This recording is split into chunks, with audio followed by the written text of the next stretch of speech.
Открывая любую новость о современной науке, можно легко попасть в странную ситуацию. Сначала кажется: «О, интересно», а потом текст начинает расплываться, термины цепляются друг за друга, смысл уходит куда-то вперед, и в какой-то момент вы ловите себя на простой мысли: «Ладно, потом разберусь». Обычно это происходит примерно в тот момент, когда вы понимаете, что у автора статьи есть докторская степень, а у вас лишь 2% батареи и еще куча дел. И дело тут не в том, что люди внезапно стали глупее. Скорее наоборот, вокруг стало слишком много доступной информации, слишком много сигналов и слишком много систем, которые работают не так, как подсказывает интуиция. Мы живем в мире, где наука и технологии развиваются быстрее, чем человек успевает к этому привыкнуть, и именно поэтому мы наблюдаем массовый сбой в обществе и, казалось бы, всеобщей деградации. И если вы думаете, что на этом все, то вы ошибаетесь. Дело в том, что наш мозг устроен определенным образом. Наше внимание, как и рабочая память, весьма ограничено. Мы можем быть умными, опытными, образованными и все равно подвисать, когда в систему одновременно летит слишком много задач. Это как компьютер, который вроде бы мощный, но оперативной памяти ему не хватает, и теперь все его возможности ограничиваются на героях 3 и рисовалке. Самое неприятное в этой истории, что человек почти автоматически начинает винить себя. Я разучился думать, я туплю, со мной что-то не так. Однако, если бы люди массово становились глупее, современная цивилизация уже бы остановилась и пошла бы обратно в каменный век. Но мы не прыгаем через огонь и не воем на Луну, вытаскивая сурикатов из норы. Значит, скорее дело не в падении интеллекта, а в росте сложности. Мы оказались в ситуации, где мозг человека должен делать работу, на которую он не рассчитан конструктивно. Чтобы понять этот факт, полезно начать с простой вещи. Наш мозг не хранит все в активном доступе. К сожалению, это не флешка и не облачное хранилище, хотя было бы круто. На самом же деле, серое вещество держит очень маленький объем информации, с которым можно прямо сейчас что-то делать. Эту часть называют рабочей памятью. Она похожа не на склад и не библиотеку, а на небольшой рабочий стол. Ну или, как у меня, пыльную кладовку. На стол помещается несколько предметов и все. Остальное либо отправляется в долгосрочное хранение, либо исчезает. Но почему так происходит? Психолог Джордж Миллер в 1950-х годах пытался понять одну простую вещь. Сколько отдельных элементов человек может удерживать в голове одновременно прямо сейчас, чтобы с ними работать? Не помнить вообще, а держать в активном состоянии. Как будто вы держите несколько предметов в руках и не хотите ни один уронить. В своей знаменитой статье он вывел примерный предел – около 7 элементов плюс-минус 2. Отсюда и пошла формула 7 плюс-минус 2. Это не значит, что мозг умеет помнить только 7 вещей. Это значит, что когда вы пытаетесь удержать в голове набор новой информации, например, цифры, слова или пункты списка, где-то после 5-9 элементов все начинает меркнуть. Сам Миллер начал работы с фразы «Меня преследует одно целое число». Он имел в виду, что в разных экспериментах снова и снова всплывает примерно один и тот же предел, как будто у мозга есть встроенный лимит. Например, если вам на секунду показать набор случайных цифр, вроде 7, 2, 9, 4, 1, 8, 6, то вы, скорее всего, сможете повторить. Но если цифр станет 12 или 15, мозг без подготовки начнет игнорировать какую-то ее часть, перепутает порядок, заменит цифры или вообще отключится. Это и есть ограничение оперативного удержания информации. Позже ученые уточнили важную деталь. 7 – это скорее верхняя оценка в удобных условиях. В реальной же жизни и в более строгих экспериментах цифра часто меньше. Например, исследователь Нельсон Коун показывает, что у взрослого человека рабочая память чаще держит примерно 3-4 смысловые единицы одновременно. Чтобы было понятно, что такое смысловая единица, вот простой пример. Представьте, что вам говорят. Запомните 3 вещи: ключи, кошелек, телефон. Это вроде легко, 3 пункта и мозг справляется. А теперь попробуйте удержать вот такой список. Ключи, кошелек, телефон, зарядка, пароль от почты, новый адрес доставки, номер заказа, имя человека, код домофона и время встречи с вашим психологом после просмотра политических новостей. Уже накрывает, правда? И вот уже появляется ощущение, что голова забита, все смешивается, а половина начинает вылетать. Потому что вы пытаетесь держать одновременно больше элементов, чем помещается в рабочую память. И когда понимаешь, что реальный лимит – это не сотни мыслей, а иногда буквально 3-4 вещи одновременно, становится ясно, почему современная жизнь так выматывает. Представьте обычный момент. Вы выходите из дома и одновременно вспоминаете, где ключи, проверяете, закрыта ли дверь, отвечаете на сообщения, думаете о встрече, держите в голове список покупок, вспоминаете об утюге, которого у вас нет, и при этом пытаетесь не опоздать. И тут еще звонок. Слушай, у нас планы поменялись, надо срочно все сделать по-другому. Все. Мозг начинает сбрасывать лишнее. Именно поэтому люди забывают, куда положили телефон, зачем пришли на кухню, как оказался кот в морозильнике или что хотели написать в чате. Вот это и есть переполнение рабочей памяти. Современная жизнь почти всегда такая. Вы не живете в одном контексте, вы прыгаете между десятками, словно Нео в «Матрице». В результате мозг работает как диспетчер, который одновременно пытается ввести несколько самолетов, поездов, машин и сотни китайских квадрокоптеров. Но у него только один экран и очень короткий блокнот. Важная деталь. Речь не о том, сколько вы вообще знаете. Долгосрочная память огромна, и мозг умеет хранить невероятные объемы.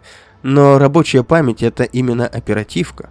То, что держится прямо сейчас, чтобы вы могли рассуждать, сравнивать, планировать, понимать сложные объяснения. Если рабочая память перегружена, вы можете быть очень умным, но в моменте будете как человек, который пытается впихнуть треугольную деталь в квадратное отверстие.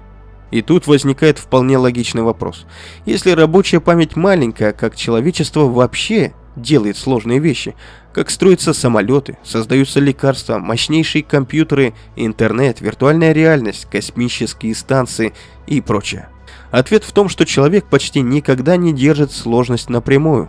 Мы умеем сжимать ее в удобные блоки. В когнитивной науке это называют чанками или смысловыми фрагментами информации. Рассмотрим на примере. Как мы знаем, начинающий водитель думает о каждом движении. Педаль, сцепление, скорость, зеркало, поворотник, расстояние и угрюмое лицо инструктора. Для него это тяжело, потому что все фрагменты лежат на рабочем столе отдельно. А вот опытный водитель держит все в одном ящике.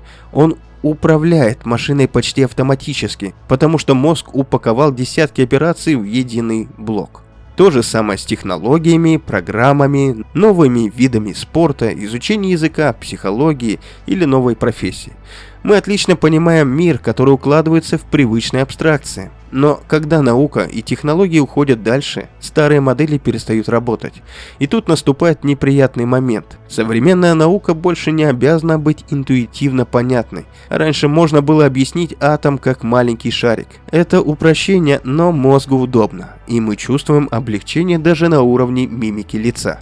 Но подсознательно мы хотим знать большего. А значит, теперь атом – это облако вероятностей, квантовые числа, орбиталии и уровни энергии. И если вы попытаетесь это представить просто как шарик, вы проиграете самому себе. Потому что здесь не работает привычный способ думать. Квантовая механика постоянно идет наперекор здравому смыслу. И это ожидаемо. Наш мозг привык к вещам, которые можно потрогать и измерить линейкой, а не к миру частиц, где все ведет себя иначе. Мы технологически эволюционировали, чтобы хорошо понимать средние расстояния, средние скоростя и прямые связи.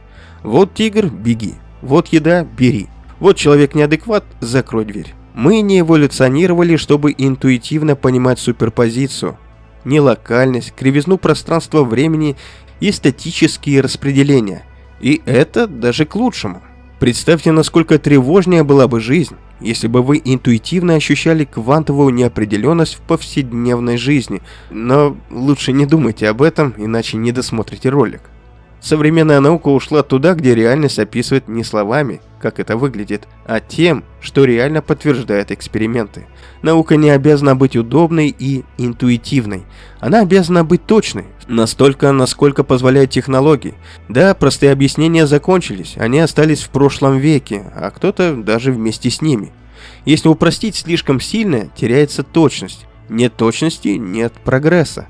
Иногда можно упростить чуть-чуть и получить понятное приближение, но на переднем крае науки приближение уже не спасает. Там нужны формулы, вероятности и статистика, а мозг такое, мягко говоря, не любит. Это хорошо видно на одной из самых неприятных тем – случайностей. Люди в целом плохо чувствуют вероятность. Мы склонны искать закономерности даже там, где их нет. Мы помним яркие совпадения и забываем скучную статистику. Мы легко ведемся на истории, потому что мозг построен для историй. Ведь это куда веселее, чем смотреть на цифры, правда? Именно поэтому сегодня так популярна астрология и другие сомнительные науки. Это легко и удобно. И так созвучно: астрология, астрономия. Чувствуете? Вроде и умнее становишься. В любом случае, реальный мир часто устроен иначе. Множество факторов, слабые эффекты, длинные цепочки, и все это шум. И когда человек сталкивается с текстом, где все держится на вероятностях, графиках и доверительных интервалах, мозг начинает сопротивляться. Не из-за принципа, а потому что это тяжело держать на маленьком рабочем столе. Вы не можете прочувствовать распределение вероятностей, вы можете лишь работать с ним как с инструментом. В этот момент рождается иллюзия понимания, один из самых токсичных эффектов современного информационного мира. Это когда кажется, что вы поняли тему, потому что вы узнали слово «квантовый», нейросеть, геном, инфляция, вирусная нагрузка или темная материя. Слова знакомые, значит, вроде бы понятно. Но если попросить объяснить механизм, начинается пустота. Но в этом нет ничего постыдного, потому что мы все всегда учимся. Это типичная ловушка восприятия, то есть полка сделана, но книг на ней еще не так много, в основном небольшие брошюрки. Она особенно заметна в популярной науке и в технологическом маркетинге. Там любят давать ощущение контроля. Теперь вы понимаете, как работает мозг. Теперь ясно, почему ИИ мыслит. Теперь вы знаете, что такое Вселенная. На деле это часто просто слой терминов, который создает иллюзию, что внутри есть модель. Это как повесить на старый велосипед табличку «Квантовый транспорт». Ехать он быстрее не станет, но звучит круто. К этому добавляется еще один фактор, и он очень земной. Мы живем в эпоху постоянного переключения внимания. То, что раньше было редкостью, стало режимом по умолчанию. Сообщение, уведомление, лента, рабочий чат, еще одно сообщение, вкладка, и еще вкладка, задача вкладки, кладка вкладки кладки. И в какой-то момент мозг превращается не в систему мышления, а в диспетчера, который раздает и принимает ресурсы. Он занят тем, чтобы не утонуть. Чтобы вернуться в задачу, мозгу нужно восстановить, где он был, что важно, какие ограничения, что уже было сделано. На это уходит рабочая память, наша оперативка, а ее, как мы знаем, как и в нашем компьютере, всегда не хватает. Поэтому в конце дня можно чувствовать себя занятым постоянно, но при этом не иметь ощущения результата. Ну, прям как мышиная возня с лего. Это не ленивый мозг, это мозг, который слишком много времени тратит на обслуживание переключений. Если смотреть на это строго, мозг работает как канал передачи информации с ограниченной пропускной способностью. В теории информации есть понятие «канальная емкость». Клод Шеннон показал, что любой канал связи имеет предел, сколько информации можно передать надежно при наличии шума. Когда шум растет, становится труднее извлекать сигнал. Нужно либо снижать поток, либо повышать избыточность, либо мириться с ошибками.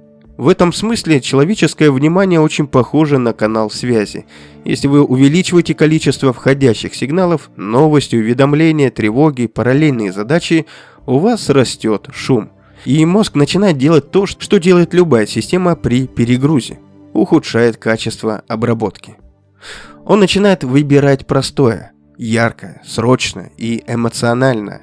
И это объясняет, почему в эпоху перегруза так хорошо выживают простые объяснения мира. Они помещаются в рабочую память и дают ощущение контроля. А сложные объяснения требуют времени и ресурса, которого часто просто нет. Дальше возникает закономерный вопрос, почему в таком состоянии мы начинаем ошибаться даже на простом? Почему человек может быть очень компетентным в чем-то важном, но в перегрузе забывает элементарные вещи, путает шаги и теряет слова? Потому что мозг под нагрузкой переходит в режим экономии.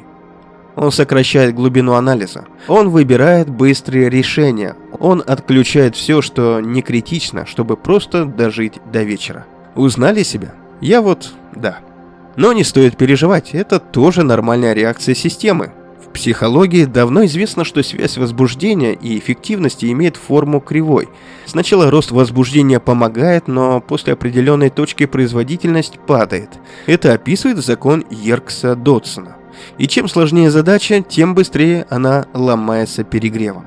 Это тот самый момент, когда вы открываете письмо вашего босса, читаете его 3 раза и все равно не понимаете, что от вас хотят. Просто мозг в этот момент работает как компьютер с открытыми 10 тяжелыми приложениями. Все еще функционирует, но FPS проседает, и ваша картинка мира становится угловатой и неказистой, как игры в 90-х, и вы начинаете закрывать лишнее. Только лишнее – это не приложение, это уровень сложности мышления. Когда ресурсов мало, мозг перестает удерживать длинную цепочку рассуждений. Он берет короткие пути, он упрощает мир. И иногда это выглядит, как человек стал хуже соображать. На деле же это скорее система ушла в режим выживания. Отсюда можно спокойно сформулировать главную мысль. Человек не глупеет, просто мир стал сложнее, чем мозг рассчитан удерживать напрямую. И именно поэтому мы все больше живем через абстракции и технологические костыли. Не потому что мы слабы, а потому что иначе не выжить в мире, где сложность растет быстрее, чем наша биология. Если посмотреть на историю технологий, этот путь очевиден. Письменность – это не культура, а внешний накопитель памяти. Вы выгрузили информацию из головы в физический носитель. Календарь – это способ не держать расписание в голове. Список дел – это способ не помнить все постоянно. Карты и навигация – это расширение пространственной памяти. Калькулятор – это перенос вычислений наружу. Поисковик – это перенос хранения фактов. Мы давно стали гибридной системой. Как пользоваться инструментами так, чтобы они расширяли ваши возможности, а не отключали ваше мышление. Так что выражение «ничего не понятно, но очень интересно» чаще не признак деменции, а лишь сигнал. Сигнал перегруза. Сигнал, что рабочая память уже забита фоновыми задачами. Сигнал, что вы пытаетесь удержать слишком много контекстов одновременно. Но хочу вас обрадовать, это лечится. Нужно просто уменьшить шум. Реже переключаться, выносить память наружу, как на удаленный сервер где-нибудь в китайской провинции. Более того, не нужно стремиться понимать все. В эпоху современной науки это невозможно даже для ученых. Большинство специалистов понимает глубоко свою рабочую сферу, а все остальное через обзорные статьи, коллективную работу и инструменты. Это нормальная форма знаний в мире, где объем информации превышает возможности одного мозга. Так что, если кажется, что вы не успеваете за современностью, это не обязательно проблема интеллекта. Это часто проблема среды и нагрузки. Мир действительно стал сложнее. И решение не в том, чтобы стать умнее, а в том, чтобы жить через правильные уровни абстракции и правильные технологические возможности. Просто раньше это были тетрадь и календарь, теперь к ним добавились инструменты. И да, есть шанс, что мы действительно живем в эпоху, когда умным становится не тот, кто держит все в голове, а тот, кто умеет управлять своим вниманием и внешними расширениями мозга. Мозг не обязан понимать современную науку интуитивно, потому что эта наука развивается быстрее, чем эволюция обновляет аппарат. А значит, чтобы не утонуть в информации и при этом идти в ногу со временем, мы все больше будем опираться на абстракции и инструменты, и искусственный интеллект в этой цепочке не финал истории, а просто следующий шаг, и, судя по всему, не последний. Тогда сразу возникает логичный вопрос: почему один человек схватывает на лету, запоминает быстро и работает, как будто у него внутри редакция, монтажер и обновленная нервная система, а другой буксует, устает на половине абзаца и после 3 новых терминов хочет исчезнуть из этой вселенной? Быстро думает – это чаще не про скорость мозга, а про то, что у человека уже есть готовые полки, куда он раскладывает новую информацию. Он не держит тему как кучку разрозненных деталей, он сразу собирает ее в блоки. Для новичка сложно – это когда надо помнить каждую мелочь отдельно. Для опытного сложно – это один понятный механизм, который просто включает внутри все остальное. Все как в примере про вождение автомобиля. Поэтому человек, который быстро схватывает, часто просто уже был здесь раньше. У него есть база, любопытство и время. Ему не нужно каждый раз строить модель мира заново, как будто он впервые проснулся в реальности и не уверен, что это не сон. База вообще решает больше, чем хочется признать.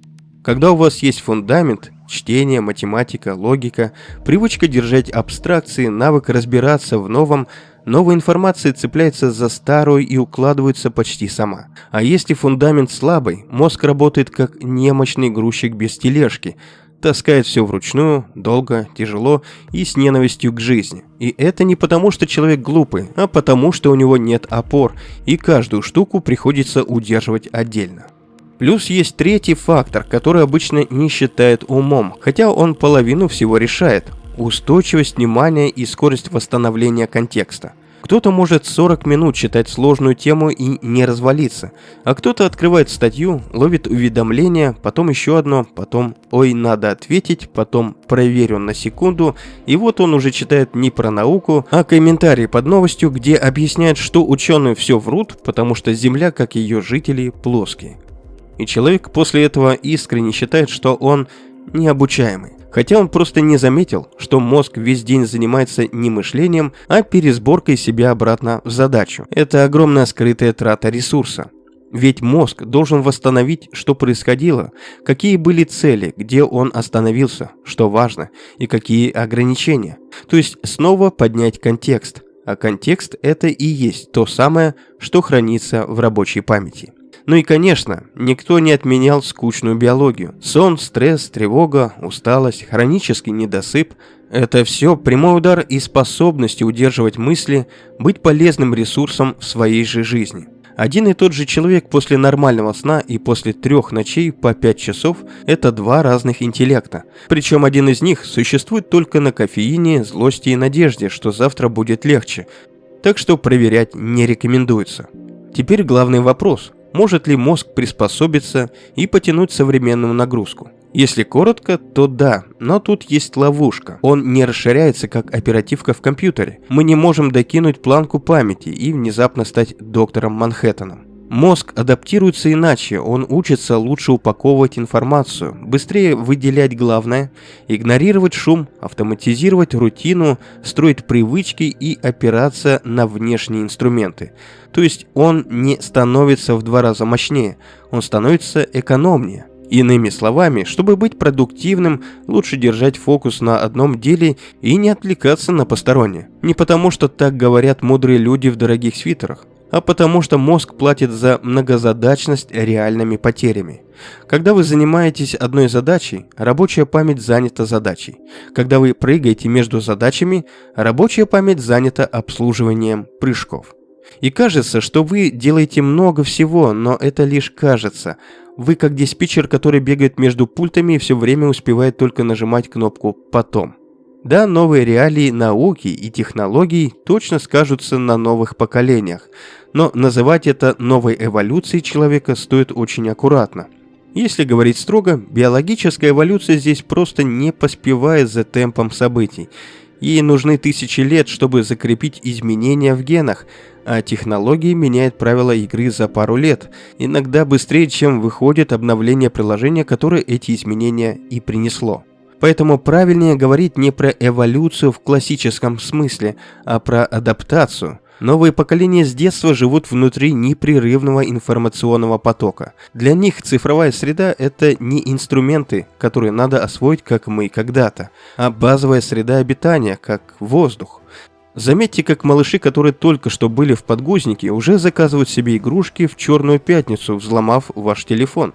Легче перескакивают между задачами и не тратят лишнего времени на то, что раньше требовало обучения. И если раньше умение искать информацию считалось навыком, то теперь это почти рефлекс. В этом смысле меняется даже структура знаний. Оно все меньше хранится внутри и все чаще существует как сеть доступа.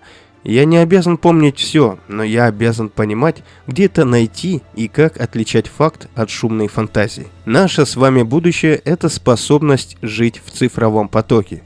Герберт Саймон, нобелевский лауреат, еще в 70-х сформулировал простую вещь. Когда информации становится слишком много, дефицитом становится внимание. Отсюда логично вырастает и то, что многие принимают за деградацию.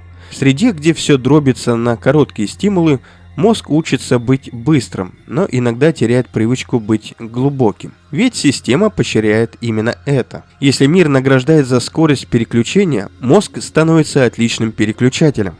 Если мир награждает за удержание смысла, мозг учится удерживать смысл.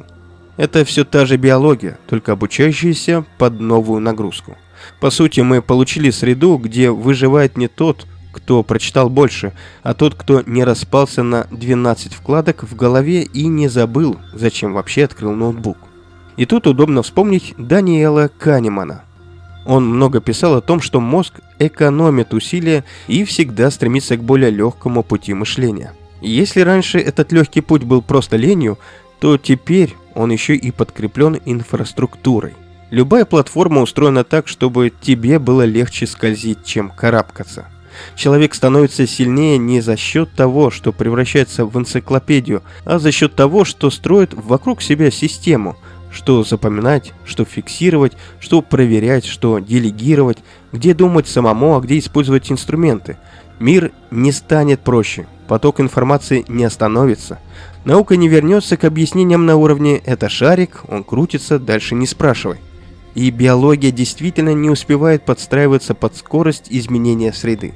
Значит, адаптация будет происходить не в генах, а в навыках и привычках. В том, как мы распределяем внимание, как строим внешнюю память, как учимся проверять источники, как держим длинную мысль, ну или отключить интернет и уйти на пару недель жить в горы, что тоже иногда полезно делать.